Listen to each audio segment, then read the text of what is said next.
Hey there guys! Welcome to the gardening special. Yes, and this is not Alan Titchmarsh next to me, who for our US, who's an American gardener. I've got no idea. Right, anyway, Alan Titchmarsh is The Alan Titchmarsh of Texas. Yes. Imagine what he'd be like. 8 foot tall, great big gut, Yes, good dirt under his fingernails. Absolutely. Good old boy. And Yep. you know he'd play a Telecaster. oh, like that, yeah, like they all do. But anyway, I'm not sitting next to Alan Titchmarsh, it's in fact Bob It Wooten, is in fact Bob. the famous Bob Wooten. Along with Mr. Ramon Goose. Here we are again. Hi. Yep. Nice to see you again. And we've got very nice attire, nice fashion going here, as Well, always. it's in the UK, for those of you who aren't here, it's uncharacteristically warm. It's not super hot this week like it was last week, but it's going to be super hot again next week. So, you know, we're all Yeah. steaming in it. We'll set. We've all got our shorts. Short time. A short sun, you know, like a slightest bit of sun, and you know. But and I'm wearing the Racing Club because it's the World Cup. So this is Racing Club, great team in Buenos Aires, you know. Oh, I see. That's a Brazilian team. Is No, it? Argentinian team, Buenos Aires. Buenos Aires. Sorry, beg your pardon. Yep. Getting me So, Rios and me Sao Paulos mixed up. So when I was growing up in Buenos Aires, this is the team that I supported, you know. Hey. So there you go. So now let's talk Right. a bit technical for a minute, right? We're outdoors, okay? We've never recorded outdoors before. We're recording into an iPad and a phone, okay? So there may be some ambient noise. There might be a plane flying across. The dog may come out for a cameo appearance. Anything could happen, or birds flying over. So, you know, we'll see Yep. what happens. It's an open air gig. It is indeed. But it's I a very love fun. open It's air a very gigs. fine garden because I don't know if you can see, guys. If you just move to the one side, there's a kind of a monolith. Obelisk. Obelisk at the back here, which is very beautifully done by this great what's the word? What's a posh word for gardener? Twat. Sad old git. But not only does Bob treat his guitars impeccably well, polishes them, and they're all working, you know, they're all working perfectly, Yeah. restored. But also his garden is at the same level of quality, you know. so- Basically, I'm so obsessive. I can't relax until something's neat. Yeah, In the very case neat. of a garden, that's a lot of bloody work. So, you know, we've invited you into Bob's garden. So this is There we are. It is the gardening special and outside broadcast. Now, while we're on technique, I wanted to have a quick sort of explanation, bit of a rant quickly. A number of you in previous comments on our videos, and thank you so much as ever for watching, but you've commented about the sound. Basically, the videos that we record on Ramon's gear and he edits sound better than the videos that I record on a phone and a pad. Okay? Duh. No shit, Sherlock. I've tried to do something about this. So I've tried recording using better sound sources like decent microphones through Scarlett interface into GarageBand on my Mac. And I've even gone to the extent of borrowing my friend Tony Barrington's Zoom thing, which is a fantastic microphone, but a horrible little device because all the buttons are so close together you can't work it. But sounds great. And I've tried making more videos, and it turns out that the combination of all these different bits of Apple and non-Apple stuff will not synchronize. And consequently, when I'm editing, I'm losing about a second every 15 minutes, which doesn't sound like anything until you realize that within 30 seconds you've got slap back on the voices and the guitars. So I've also asked two people who are really expert in this to kind of, am I dreaming? Have I got a problem? What's the cause of the problem? And how do I fix it? And I've got to the third of those four things. I've got to what the problem is, which is sampling rates in the devices. I haven't got to the solution. So for the moment, I'm going to disobey your request. I'm going to stick to the phone and the pad because they work in iMovie, and I'm going to sacrifice the sound quality. I know this is about sound and us talking bollocks, but anyway, little explanation. But if anybody out there has managed to trick GarageBand, iMovie, an iPad, an iPhone, and recording into Scarlett into a Mac, if they trick them into syncing sampling speeds or whatever it is, and they can explain it to me in chimpanzee speak, I'd love to hear it, because then I can make the sound better. There you go. But in the meantime, when we record at my place, we will use Yep. the other, the gear Yep. I use. So it won't, not every, the quality may vary. Exactly, it will vary. I mean, and most of the time, at the moment, we record here on my stuff, and that's not least because I've got more time than him to do the edit. So that's how it shakes down. So for example, today I'll do the edit because it's on my gear in here, and I've got more time than him. So that's how it shakes down, but it's not set in stone. Right. But anyway, Bob and Ramon show must continue. Oh man. And we've got lots to talk about. But today, what we're going to talk about, Bob, the big news in the guitar community is obviously Fender. And that's why we have two Fender, a real Fender here. Yeah, Eric Johnson. It's a bona fide Fender. That's And, 20,000. What does that say? Oh, yeah, got Eric DJ Johnson. Yeah. on the. It's an Eric Johnson that I've messed around with. I've had the goop taken off the neck and the pickups. It's a kind of Ernie Ball thing. Yeah, so it feels a bit like an Ernie Ball neck, which they're all fantastic. Nice. And the other thing is, you'd think this was strange, isn't it? When I got this guitar, obviously Eric Johnson, I mean the pickups are going to be fantastic, aren't they? No. Does it have the humbucker thing? No, bridge? no. It's three single coils, like the Eric Johnson. What was it? A 57 he had, or 54 or something? But he had something fruity in the bridge, didn't he? Anyway, and so I took them out and I put a set of lollers in, and the only thing I have done is like I've done on all my Strats, I've put the Telecaster style bass plate underneath the bridge pickup, good man, which I find just gives it a little bit more voice. I always like. I mean, this particular set. This is an Alan Dingwall. Oh well. Spirit of. I think this is a C Ray 1. No. This is just a Spirit of 61 or something. Okay. And this one doesn't have a bridge plate, but normally, I used to love the Lindsay Fralin vintage hots that came with a bass plate, and I always like bass plates. Well, our mate Stuart at Sunday, he's either got a bag of bass plates, or he can get. So I mean, if you want one, and also, it's completely reversible. I mean, I've done it in my 61 Strat as well. Talking about Sunbear, I want to say thanks to Sunbear because he sent me some great pickups, which were like the early 57 gold top. Oh, right, his 57s, yes. Yeah, and they're fantastic. They sound really good. So he's really excited about the 58s he's now turning out, which is modelled on my burst. Yeah. I wouldn't mind a pair. Listen, if if you're listening, I want a pair for my other Les Paul. I want a pair of those. I want Bob's PAFs. Not that. We'll just get the garden scissors out and snip them off. Yeah. So if you're listening to this, Sunbear, can I have the 58 for my other Les Paul? By the way, shout out. A couple of weeks ago, I took a day trip up to Norwich because they had a guitar show organised by some local dealers and makers. Norwich is a lovely place. It's a bloody lovely place. It's not that far from London on a good day. No, and there's great farming community there, very agri. We had a nice drive, and we turned up at this show, and these little regional shows, they can be a bit pony if you're not careful. Yeah. This was a great show. They had about, 35 pitches, 40 pitches, all kinds of, amp manufacturers, makers, guitar makers. Darren from Daniel's Guitars? No, but I met a chap who I've known on Facebook, Yeah. Jabba Jabba, for a long time. Never met him, and his business is called Player Grade Vintage. I've heard of this guy. Yeah, Yuki McClure.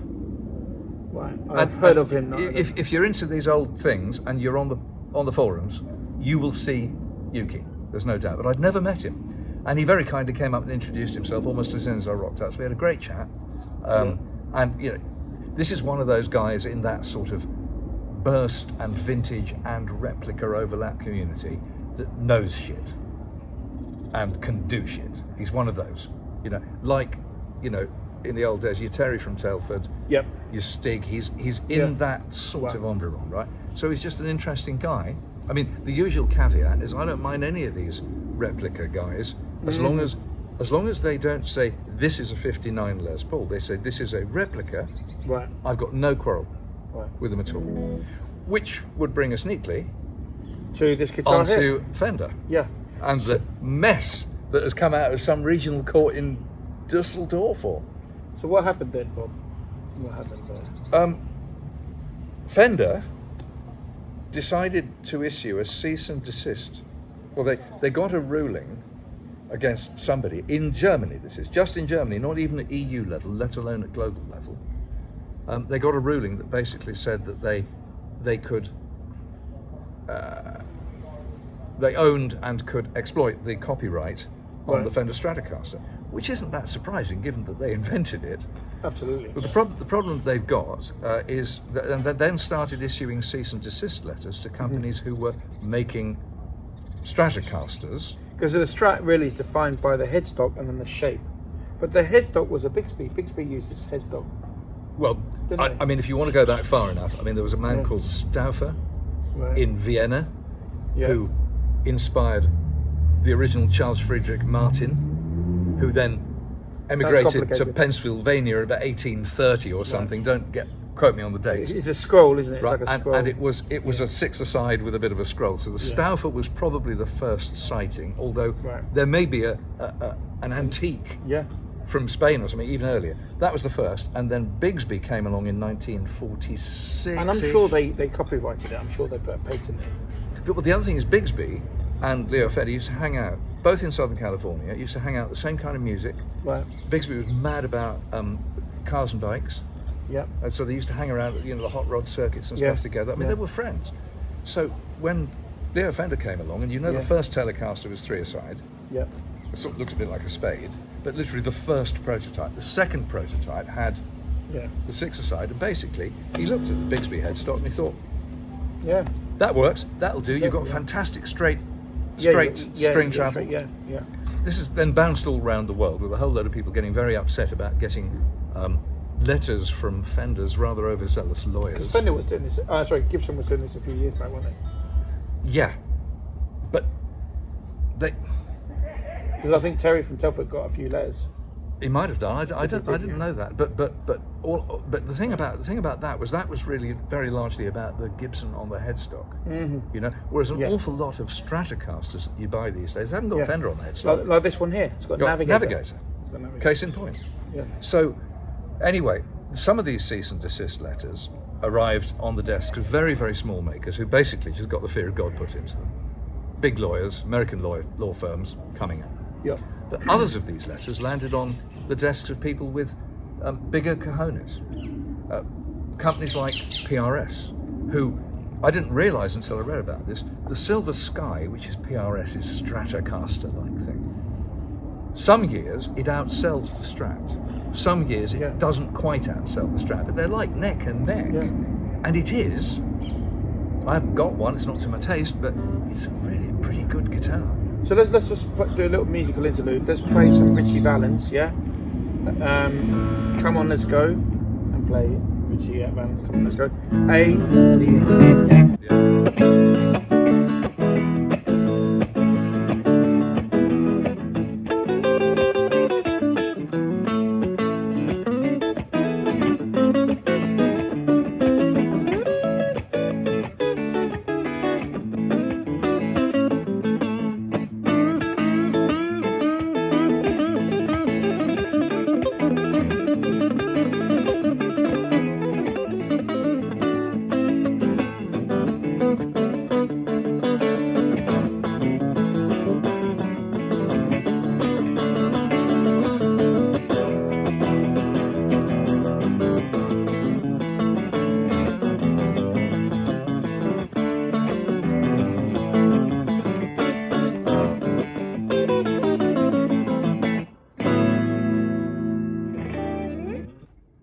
Yeah, so that was done on one of those ones. That was done on an old, like, Yeah, 57-ish. 57, that Buddy Holly style. Yeah. You know, God, they're really nice. I mean, this has got a tiny bit, not really, but those 57's got a real nipple along the back of the neck here, really V. Really? Oh, they're nice. They're really nice. Yeah. The only thing is, I mean, I was thinking, I'm trying to buy one years ago, because a lot of my mates have got them and they're really nice. Yeah. But when I went out looking for them and actually started playing, I realised they're fantastic clean. Yeah. But when you put them through drive, for my ear, my taste, they splatter. Yeah, it's a different type of. This is more controlled. You know, you can with you know, if I put the. And a 61 Strat is better than a 57 Strat in this particular. Yeah. It's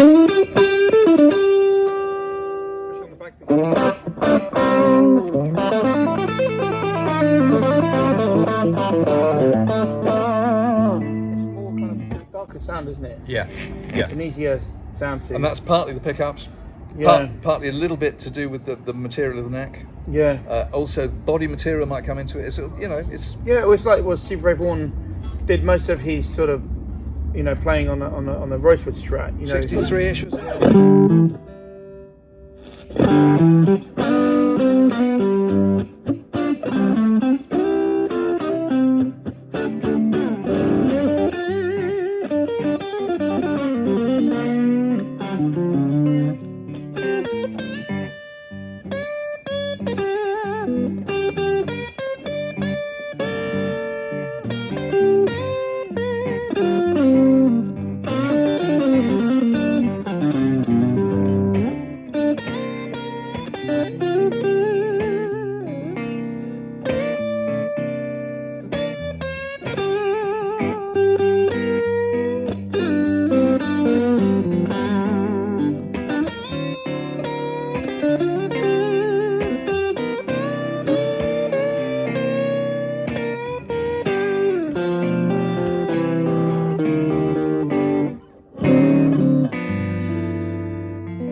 And then he kind of used, obviously, I don't know, my whammy with me, but then for all this sort of. Oh yeah.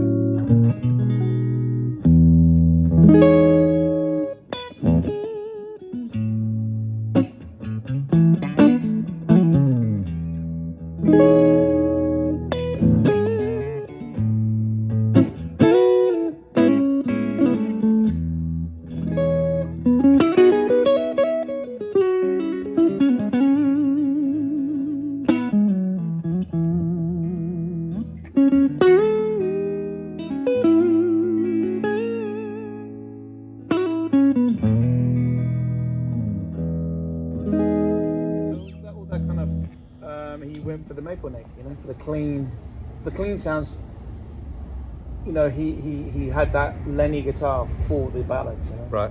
And then for all the And probably ramped up through all the amps he used. He probably ramped up the Vibrolux for that one. 15-inch speaker, lots of bottom. Absolutely. Magic. And so, you know, he I always kind of like that about Stevie. He used a maple neck for the clean tones, you know, around the neck.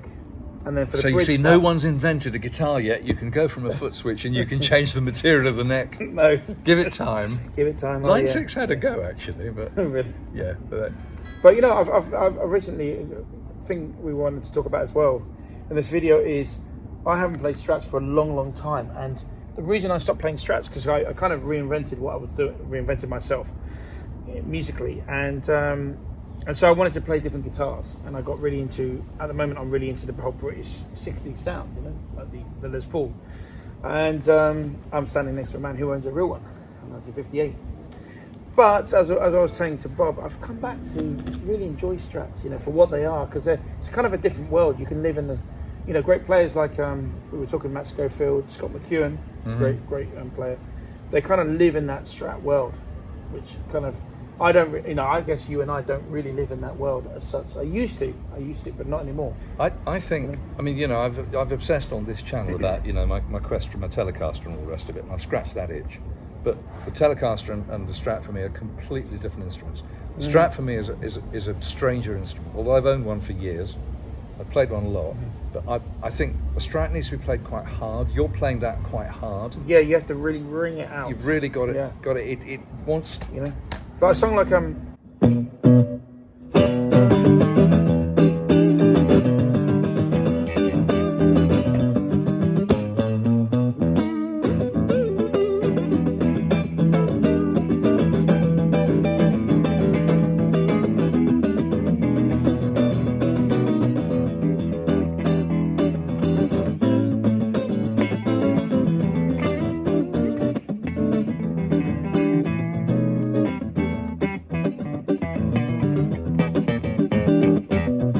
almost have to play it on the bass.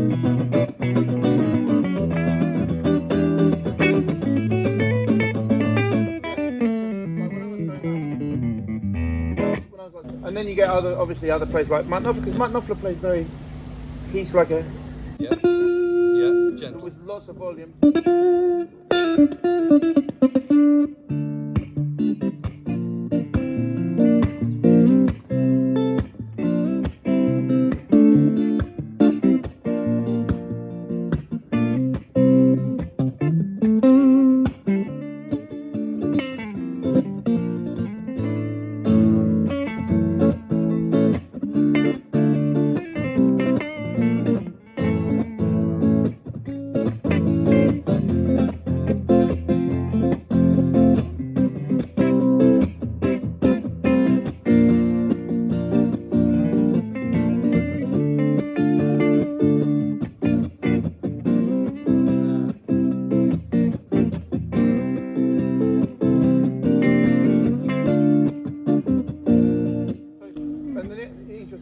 I actually know Dave Knopfler, his brother. Oh, right.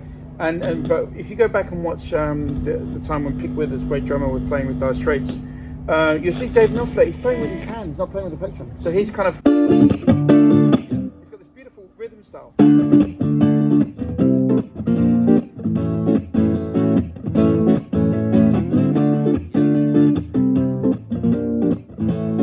It's a really nice It's lovely. style, I love that sound of that. You know, on that first album, Crosscut Saw's got that same lovely.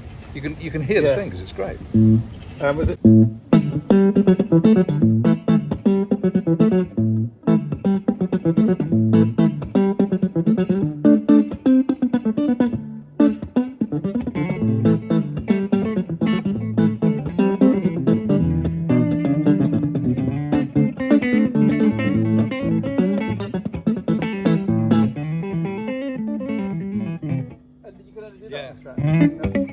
Because both, and I think Knopfler really brought the Strat back. Yeah, he did. At that time. Yeah, he did. You know? It was dead, wasn't it? Is that right? Yeah. Everyone was on Les Pauls, and of course Punk was just coming, so you had all the juniors and stuff coming out. But it was basically Gibson, wasn't it? All the way. Yeah, it was Gibson. And what was interesting is that in those first two albums by Dire Straits, you had like an emblem with the Strat. Yeah. But the whole thing was like the red Strat from Hank Marvin time, and it kind of came back and it was cool again. And in a way, kind of like Mark Knopfler was the Stevie Ray Vaughan of England.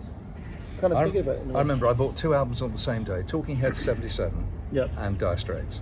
They came out more or less the same time, got them on the same day, and of course, you know, David Byrne, not the world's greatest lead player, but what did he play? He was playing a Strat. Yeah. As well. All that clean, and that, you know, that the new wave thing coming across from America. Yeah. And lots Dire Straits had a bit of that new wave thing to them, you know. Yeah. Like well, police, also, you know? everyone was playing through lots and lots of drive and fuzz and shit, and the Dire Straits come along and they're clean. They sound like a country band. Yeah, who's that? You know that really great artist, Joan Armatrading? Joan Armatrading? Yeah, and she said, I remember her quote, and she said, the thing about Dire Straits, they just played chilled out and they played clean, and they had these long codas where they just sit on the groove. Yeah. You know, and that's been a big influence to me. So anyway, at the moment you've got this interesting situation where you've now got all these cease and desist letters out to big companies, so all the lawyers are getting. No one's going to win this except the lawyers. The lawyers are going to clean up on the fees, right? No one's going to win it. Fender aren't going to win it because custom and practice. 70 years people have been making guitars that may or may not say Fender on the headstock, but they look like this. It's become. There's a phrase for it. It's like a public good. Or something like that. And it's crazy because it's like, I love the Strat shape, but I just prefer this one to a Fender one. So why can't I play it? Well, and players all around the world are going to be saying similar things. The other thing, of course, is there's inevitable logic, which is, if Fender, if you're so upset about this, why have other people gained a foothold in your market? And the answer is because you have let your eye off the ball with your quality control and your design, and other people have just seeped in and taken a bit of your lunch. I mean, and the Silver Sky is a classic example where that's the first one that's happened at that kind of mass scale. But you know what, as my friend Brian, we both know Brian, great guy, he always says to me, competition is good because it means there's a market there. Yeah. And it makes you better. I agree. So when someone comes along and tries to copy you, you don't look at it as a bad thing. You look at it as a good thing. That what I'm doing is good because other people are copying me, but I'm the brand name. I'm the original. You know what I mean? I'm the daddy. You're always going to be an impersonator. So it's strange that their quality control must have gone down. Well, I mean, now we're into the whole story. We can riff on this for hours, but the quality control that happened with both the corporate takeovers of both Gibson and Fender in the late 60s is well documented. And frankly, whether or not you think it's crying over spilt milk, all you need to do is look at the vintage prices. Look at the marketplace. The marketplace is telling you what you need to know. Yeah. A Strat from 1962 will be worth 6-7 times a Strat from 1967, 68. Yeah. Telly's the same. Yeah. So the market's telling you whether you think it's prejudice or carping. And look at the end of the day. How much did that Strat cost relative to your salary back in 1962? A lot of money. 1962. I mean, I saw an ad come up on my internet feed today. I've forgotten the name of the guitars now. Andertons are selling them. There's something like they're not Eastman, they're East something, and they're very cheap guitars. They're like £100 for Strats and Telecasters. But what I'm saying is, if I took you back now to 1962, and you're working at, for example, you're working in a normal job, and you want to buy a Fender Strat, how much would that cost? Strat would have cost you several £100s, and your annual income would have been a few thousand. So it's an expensive guitar. Big chunk in your back in the day. Big chunk, yeah. So do you think that charging, like even nowadays, up to 13,000 for a master build, is that fair? I think with all of these historics and customs and Murphy aged and master builds and John Cruise, I think they're all bloody pushing it.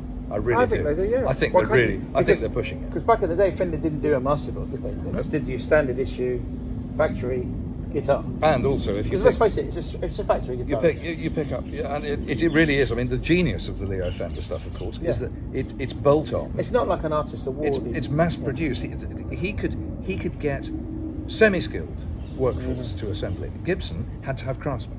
Yeah, exactly. Yeah. And curves and bending glue and so. But anyway, on the law thing, the other thing that's really interesting is that one of these cease and desist letters arrived at Thomann. Oh, really? Yeah. Now I think because Thomann have got some kind of finger in the pie, because don't Thomann own Harley Benton? It wouldn't surprise me. Yeah. Incredible, very cheap European guitars, right? Their juniors are just unbelievable. They're just over £100. Yeah. They're less than a stomp box, and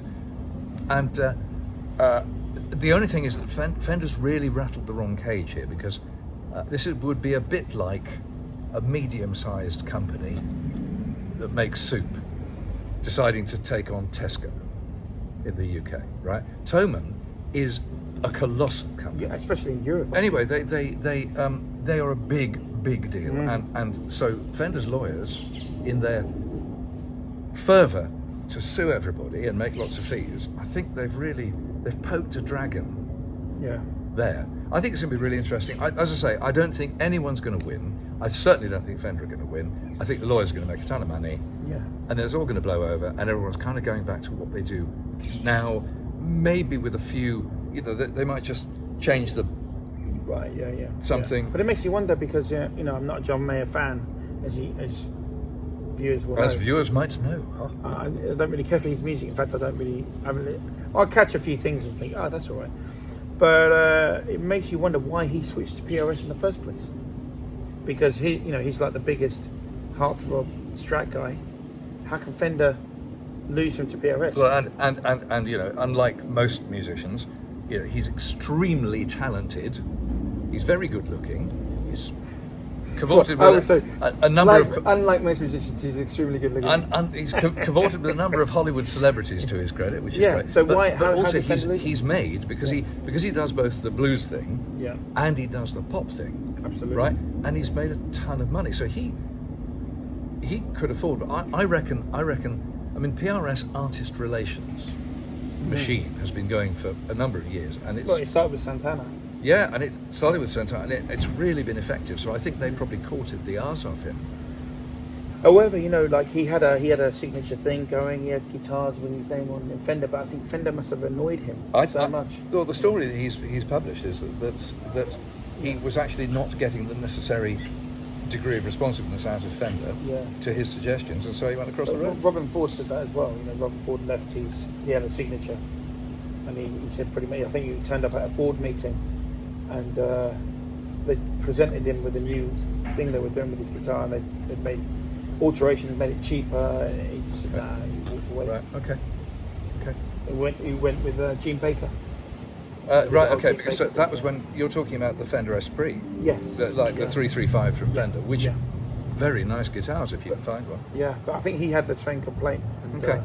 he said that, you know, So anyway, that's Fender. So a couple of little tasters before we finish, right? Yeah. Of things we're up to. We're up to two things. We're going to be very guarded about this. The first is we've got this plan to celebrate what is going to be quite an important anniversary later this year of a British thing. Can't say more than that. And Ramon is on the case to try and get our noses into something along that line. So again, we can't say more in case we scupper it. But we should land that in the next couple of weeks. we hope. And that'll be a bit of fun. That's project number one. And project number two is, and the word seems to have got around about this. My name seems to have been associated. Because I found out through other channels. He found out through other channels. So before I even told him, I wasn't going to tell him detail, but he already figured what it was. But the chat seems to be that, which is true, that I'm helping a leading US artist who is quite a big internet sensation, who is recording over in the UK in about 3.5 weeks' time at a very famous recording studio. So I'm helping because obviously this is a man who's used to having some very fine gear around him, but obviously it's a bit of an issue to kind of move all that stuff around. So I'm going to be helping him underpin with the necessary nice gear, certainly some guitars, quite possibly some amps. As it happens, I've got the time, I've got the transport, the geography is favourable. So you know the whole thing can be made to work. And he makes a great cup of tea. Great cup of tea. But I'm working with him in this management at the moment, and I hope it materialises because I'd like to meet him. I mean, frankly, if he were to mention this, our show, on his channel, that would be the single biggest boost we could get. Yes, absolutely. In 10 years. So that would be quite nice too. But both of these things, being a bit cagey about it because they're buns in ovens. Yep. But absolutely, I think there's a strong likelihood both will materialise somehow and be great fun. In other words, we're here trying to keep busy with kind of content material beyond the usual kind of blarney. So that's about us. That's about us to wrap up, isn't it? Yeah. So let's play some Dire Straits. Let's finish with a bit of Dire Straits. So let me do that kind of. This is actually a song. It's the last song on Communique. Can't remember the name of it, but anyway, it's got like the sea because they were recording at Montserrat. Okay, as you did before the volcano went potty. Yeah. George Martin's studio there with a beautiful Rupert Neve desk, and they stuck a couple of mics on the seashore, and it was outside, and so you got this. Back in the day when there was no internet, in Sky Sports we only had music, and that was great. But here we were outside, and you can hear the wind. So I thought, why not do this then?